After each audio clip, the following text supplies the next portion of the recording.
"Sir, the Basilisk is going down," exclaimed a terrified lieutenant, pointing to a nearby ship being engulfed in flames and torn apart by explosions.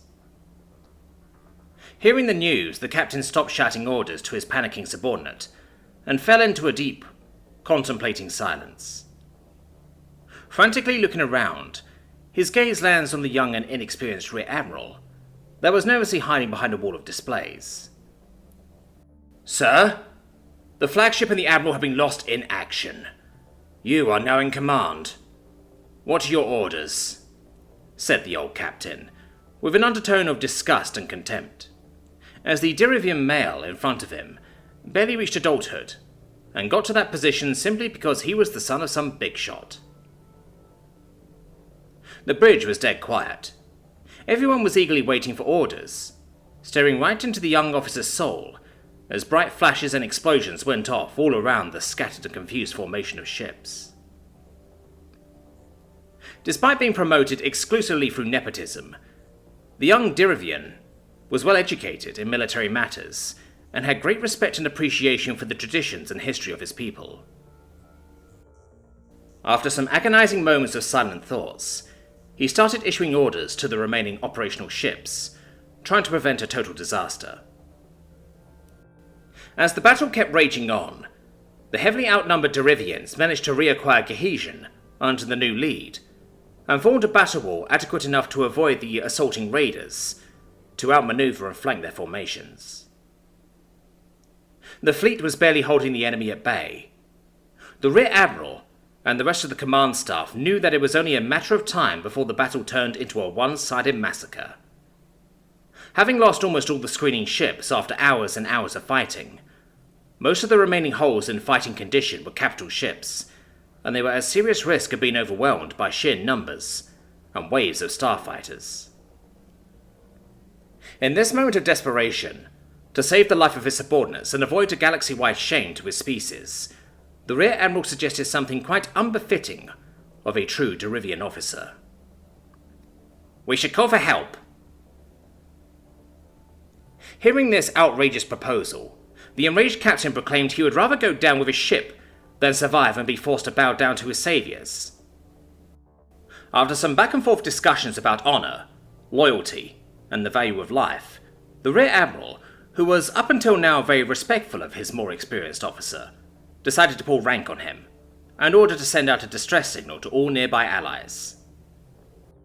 "Sir, this is not only extremely shameful and dishonorable, but it will seriously impact our already precarious diplomatic position. We run the risk of becoming the laughingstock of the coalition." "That's enough, Captain. There's no honor in a preventable death. The fact we have been in this fight for this long with the forces we have is already a great sign of military prowess, of which everyone here should be proud of. If we make it back, not only will we be covered in medals, but we will be on par with other coalition members." "Not sure about the last part, sir. We are getting decimated by a third-rate empire here. Comparing us to the Celtians and Ryugians is a bit of a stretch if I'm being honest, not to talk about," tried to say the captain, as he was cut off by a large explosion rocking the ship. As lights were flickering and sparks were lighting up the control panels, one of the officers shouted something amidst the chaos. "Message from Coalition Joint Command, sir. They are asking if we follow the ROE and if we are within our borders. They want to avoid a diplomatic crisis." "Fuck them diplomats! We are in sovereign Derivian space 5 light years from the recognized buffer zone. We are fighting to protect our domain from the Jurikans," angrily shouted the captain, having somehow forgotten all the speeches about honor after violently banging his head after a missile impact. Even more unfortunate for them, another hit completely tore off the ship's main mast, leaving them without long-range comms just as they were about to send a reply. Crippled, and in complete disarray, the Sky Serpent was forced to back away and take cover in the rear of the already battered formation. As the battle kept going, the centre started to lose cohesion, and the flanks were on the brink of being overrun. Derivian losses were piling up, and there was a serious possibility of an uncoordinated rout. It was then that a single ship exited from hyperspace in the rear of the formation. Detecting her with what little sensors remained operational, the Rear Admiral's ship hurried up to identify the unknown vessel. "This is the Sky Serpent of the Derivian Star-going fleet. Identify yourself." After some agonizing seconds of silence, the mysterious vessel sent a reply from the void of space that somehow both reassured and upset the old captain. "This is C-309, a frigate of the Human Astral Navy. We detected your distress signal and were sent by Coalition Joint Command to confirm your status." Hearing that the ones who came to save them were humans, the captain let out a grumble with a clearly upset facial expression. Noticing his behaviour, the Rear Admiral asked him about it, somewhat fearful these humans would not be enough to turn the tides of this battle. "No, sir, it's quite the contrary. I was there when the human ships arrived over Turak. Ah, well, you will see. We will be laughed at by those Terrans for at least 3 generations." Turning towards the communications officers, the captain ordered to briefly describe the situation to the newcomers, adding that an extensive report would only be a waste of time. "C-309, situation is critical. Over 250 enemy vessels, including 38 battleships and 17 carriers. Our own forces have been reduced to 45% effectiveness, with virtually every unit having suffered damages. We are unable to maintain formation."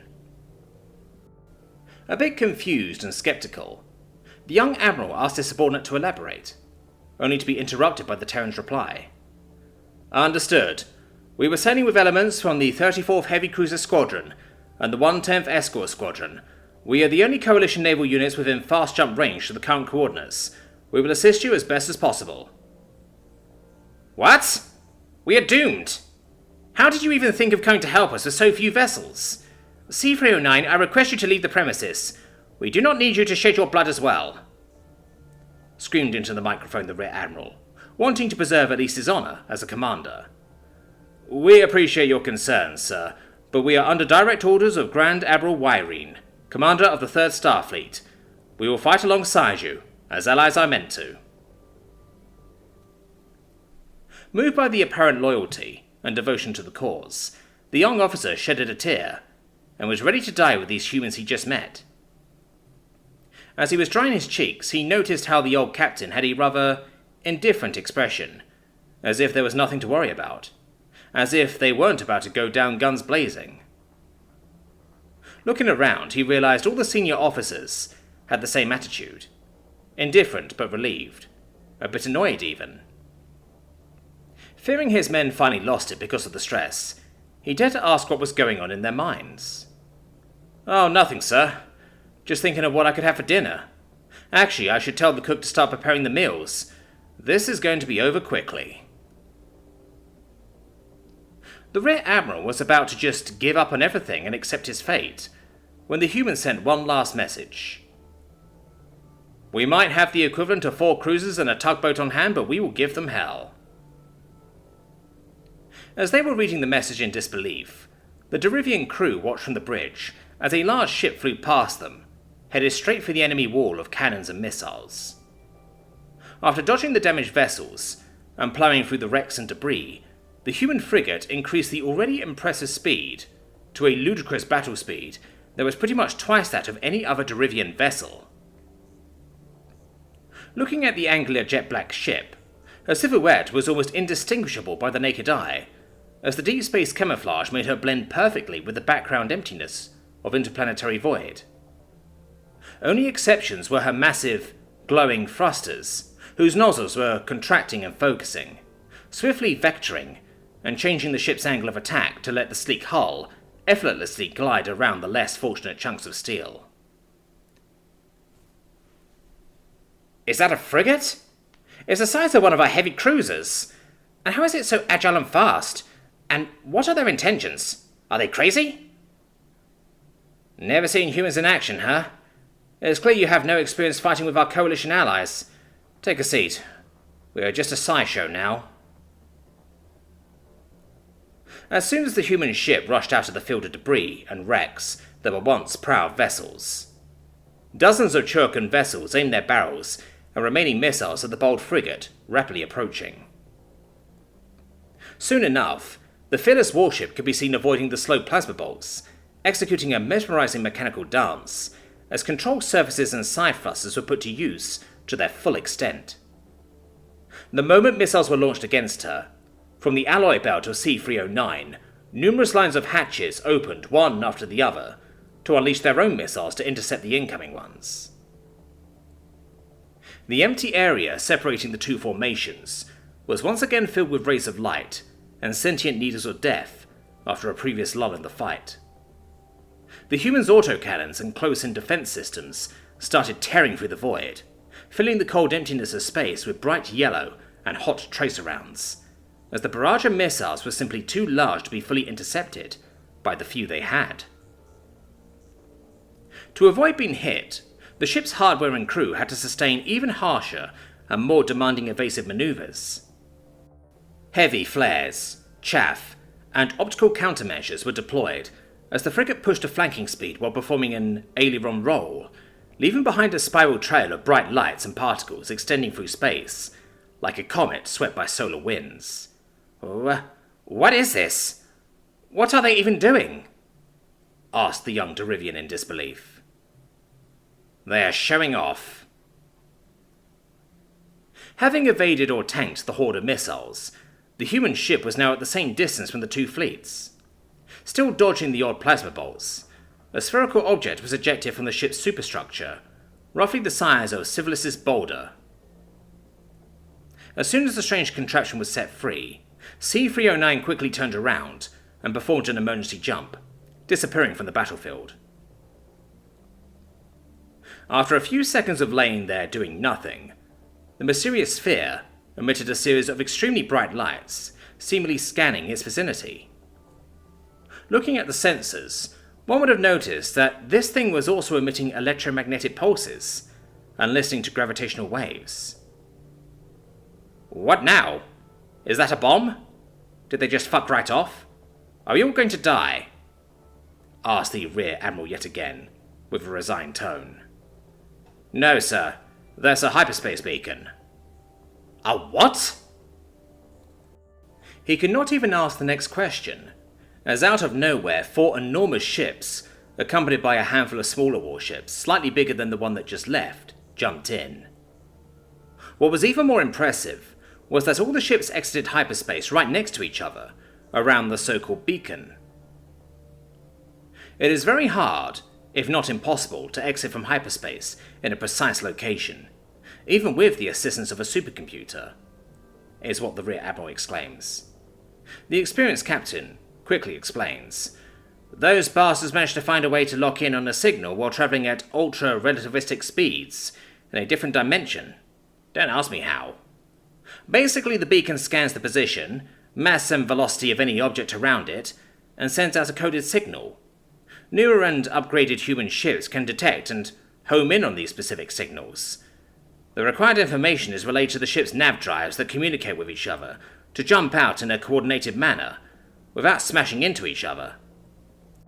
During large-scale naval engagements, up to hundreds of these beacons are deployed, so that incoming ships can select where to join the battle from with higher tactical awareness of their surroundings and unprecedented accuracy."